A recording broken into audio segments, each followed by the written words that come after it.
What's up, guys? Welcome to Daily Dose of Reddit. This is your host, Zach, and today's subreddit is r/StoriesAboutKevin. Alright, this story's called Kevin Sr. and Kevin Jr. of Banks and Gay Furry Video of the Adult Variety. Recently, my husband reminded me of this post here, and this unhinged idiot and his equally moronic son, whom I dated in high school. Let us go back, my chillins, to the faraway land of the Midwestern United States in the 1980s. The fridge played on the field any given Sunday, Reagan destroyed the middle class, and speak of the proverbial devil, this story involves one of the biggest devotees of the Gipper, or is it Jipper? I don't know. Dude from the 1940s, football guy. Kevin Sr. Kevin Sr. managed one of the biggest banks in their small town with his brother. He trusted his brother, an unmarried bachelor who was violently addicted to cocaine and buying boats, that he'd leave all over our county to properly manage as the president of the bank their father and grandfather had founded shortly after World War II. It goes without saying that within a few years, Senior's brother drove the bank to a failure due to giving himself multiple shares of profits and is now currently in prison for whatever liability insider trading actually is. The fact that he had 10 goddamn speedboats that he kept leaving on random lakes in Michigan was icing on the felony cake. So poor, stupid Senior spent most of his adult life cleaning up after this terrible decision on his part and managing other banks, but like Russian history, it got worse for him. Whether it was fate or because he was a stupid butthole, one may never know. His biggest thing that he tried to do was buy and manage the same two bank branches. So they were either in 100% growth or a 100% deficit, depending on the fiscal year and or the will of the Kevin gods of finance. Next, Senior married an older lady who will be known as America Online from here on out. She was 5 years older than him when they met, at ages 22 and 27. She immediately demanded that they get married in the one true Catholic church as soon as possible. And a few months, not quite 9 months mind you, later, out pops Kevin Jr. Older lady proceeds to pump out a new child every 2 years afterwards until they have a brood of 5 kids between them, because older lady wanted her children to be surrounded by friends. No, that is not how this works, older lady, you fat dumb bimbo.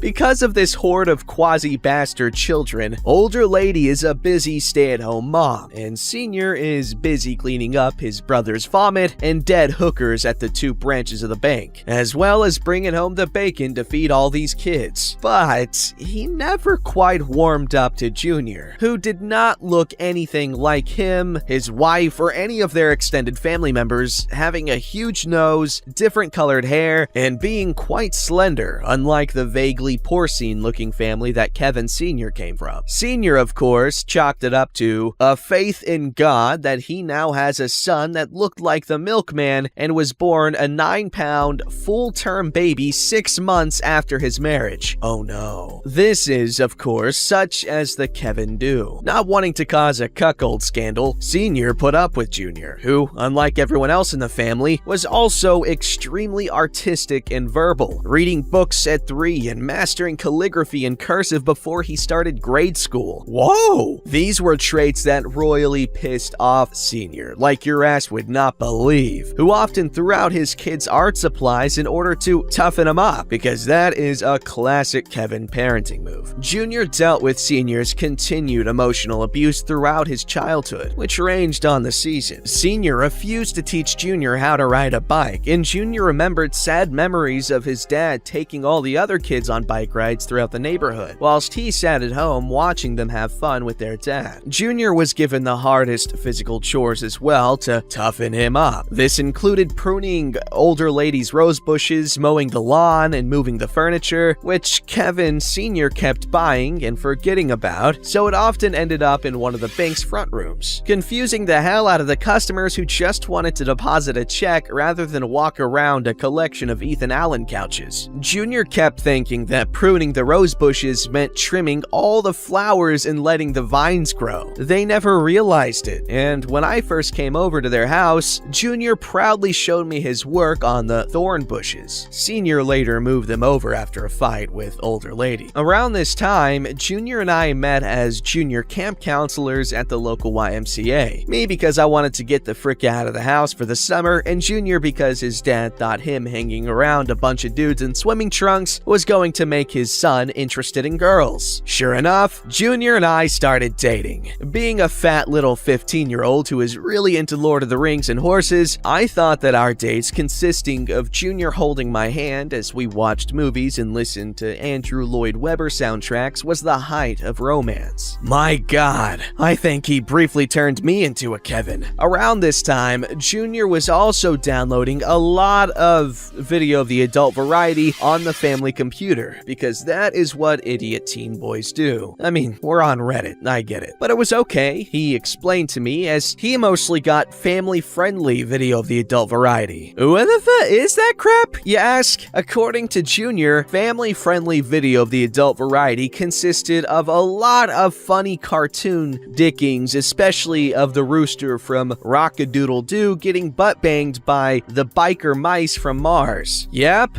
gay, furry video of the adult variety is good for the whole family, you see. God, my poor boy Throttle deserved better. Junior even took to drawing this crap and sending it to me via his mom's email address, and promptly lost his cool with me when I told him I thought him spending hours drawing cartoon roosters getting banged by beefcake mice was really freaking weird, and maybe he should focus on his AP art portfolio instead. Junior screamed at me that he was bisexual and a true girlfriend would be a-okay with it. Otherwise, I was prejudiced and a monster who didn't deserve him and his pirated Phantom of the Opera CDs. So I shut up and took it, as young girls with negging bisexual furry boyfriends are wont to do. Older lady discovered Junior's big gay furry album on her email shortly thereafter and promptly grounded him. Senior took to screaming at Junior constantly after this incident, and at one point shoved him down the stairs when he discovered that his brother cashed most of their stock options so he could buy another boat and abandoned it in Ypsilanti. I don't know. Junior had, by this point, hooked up with a series of other furries, including a 23-year-old unicorn or a horse or whatever, who invited him to come spend the night a few times a week at his place and they'd play dress up. I told Junior I wanted to be the only person in the relationship. Junior explained to me that bisexual people were allowed as many partners as they wanted, unlike straight people, and if I wanted him, I needed to be expected that I was not always going to be first in line. I promptly stopped taking his whiny-ass phone calls and went out with my friends instead of wasting any more time on Junior and his furry video of the adult variety and cheating self. Shortly after this, Junior ran off, supposedly to his pansexual unicorn boyfriend's house. I should mention that Junior didn't even have his permit, as he crashed Senior's car when he briefly started learning how to drive, and Senior promptly forbade him from ever learning how to drive under his watch. However, Junior only made it close to 2 miles before he made it to a payphone. He begged me to come pick him up as he didn't have a car, and Senior had found out that he was a part-time love slave to an adult man who liked dressing up as a My Little Pony, and oh why did not anyone understand him? Doing the emotional labor that is expected of a teen girl who's been parentified since she was 10, I explained to Junior that I only had my driver's permit, so I called my dad and asked him to help my boyfriend. My dad, in an act of meanness I didn't know was possible, called up Senior and told him exactly where his son was. Senior drove up to Junior in their neighbor's car. Junior gleefully jumped in, only to find out that it was Senior who came to pick him up. Senior proceeded to beat the ever-living crap out of Junior in the car. Yikes. At this point, I gave up once and for all on the Kevins, broke up with Junior, and swore never to go near them or their family's bank ever again. Senior's brother ended up doing time in prison for hillbilly insider trading, and the bank declared, well, bankruptcy. Older lady was forced to get a real job, and Junior Jr. was the only one of the 5 kids to stay by his parents' side and help out by getting multiple associate's degrees. Those are their own stories, and I'll continue on with them soon. And OP's leaving a note to the part about Senior beating the ever-living crap out of Junior in the car, and they say, "Writing this out is painful, folks. I remember running over to my dad's house and asking when we were going to grab Junior, and my dad proudly telling me he called Senior instead. When I cried and asked him why he would call an abusive parent and tell them where their mistreated child is, he patronizingly told me that I wouldn't understand. I'm a little girl and not a parent. He did the right thing. I told him I wish I had different parents and then refused to see my dad for weeks. It's one of many reasons my dad is not allowed to be alone with my daughter now." Well, OP, thank you for sharing, and you know what? I guarantee you that you were a very valuable part of Kevin Jr.'s life because, it seemed like he was dealing with a lot of mean people, and, it's nice that you were in his corner at least, despite all the annoying crap. This story's called, "My Nephew is the Biggest Kevin I Have Ever Met." This is a story of my nephew's disastrous adventures, how my family demanded I cure him of stupidity, and how he was fired from each of his jobs. My family is kinda strangely staggered by age. My older brother is 37 and I'm 19. He's my only sibling, so I am, by extension, my nephew's only uncle. My nephew is also 19. Ha!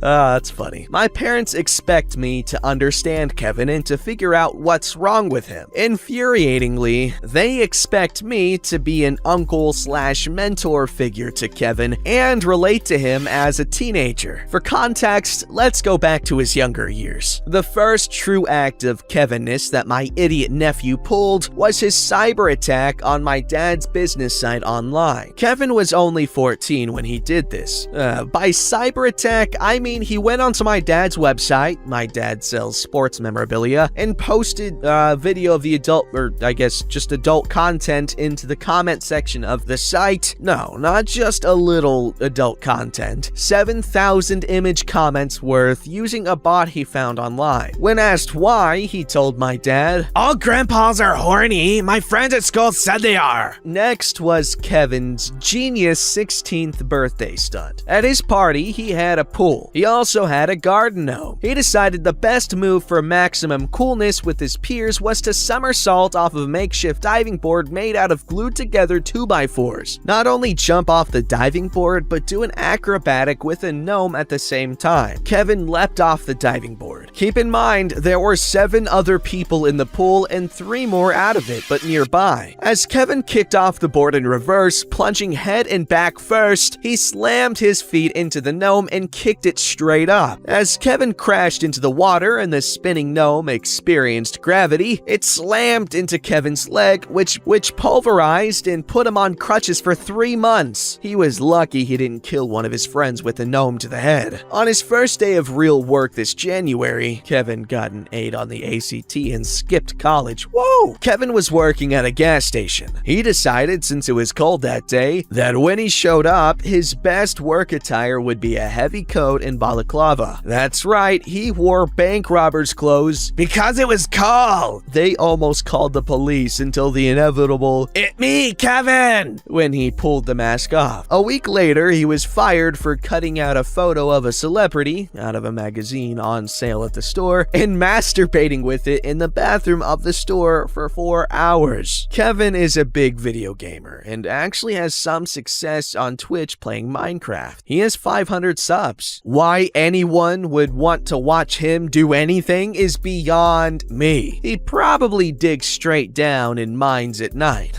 Anyway, here's a few of his misadventures in gaming. He was caught trying to play real-life Minecraft, as he put it, for YouTube. That means going in the backyard with a pickaxe and digging holes in the lawn. He bought a jar of borscht, Russian beet soup, at a grocery store and drank it on stream while while playing Counter-Strike. I don't play it, but he says it has lots of Russians and he wanted to show Super Slav energy. Next was his attempt at taking the SAT instead of ACT. Kevin refused to study for his ACT retake and scored 8, an improvement from 6 on his first try. My school offered SAT for students who failed at ACT. Kevin got a 660, which he called hard work. He was also caught in the shower giving himself a vinegar enema as punishment for failing after the ACT retake when he came home from taking it. He once went to a bank with a stack of CDs because he wanted a CD, or a certificate of deposit. He also jumped on my brother's, his father's, knees while he was sleeping and ran out of the room. My brother woke up groaning in pain, and Kevin just admitted it out of the blue.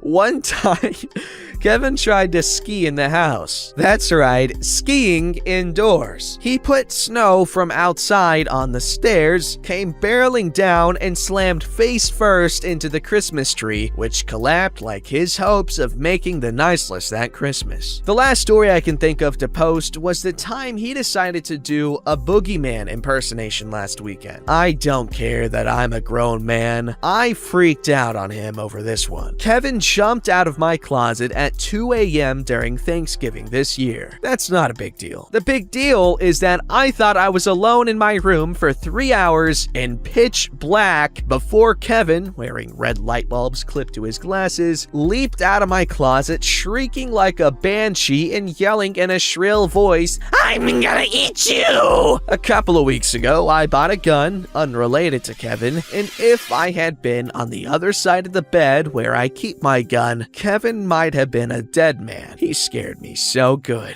Honestly, that's a win on his part. I'm not even gonna cap. Kevin, good job there. Fast forward to the last 3 months. My family wants me to de-Kevinize him. I don't know where to start. This guy nearly tricked me into shooting him. And yet, they want me to, 1, act as a mentor, as his uncle, and 2, relate to him because I'm his age. This is insane. Hope you got a kick out of hearing about my idiot nephew. Edit! Wow, this blew up. I'll upload some more of my stories later. I think I've told all the best one, but there's more. That seems pretty funny. And it's always interesting when uncles and aunts are like the same age as their nephews and nieces. It's always funny. I've got a situation like that here. I've got a 2-year-old cousin and a few month old, I guess 6-month-old or more nephew. It's pretty interesting. Don't forget to like, subscribe, and hit that bell to never miss an episode.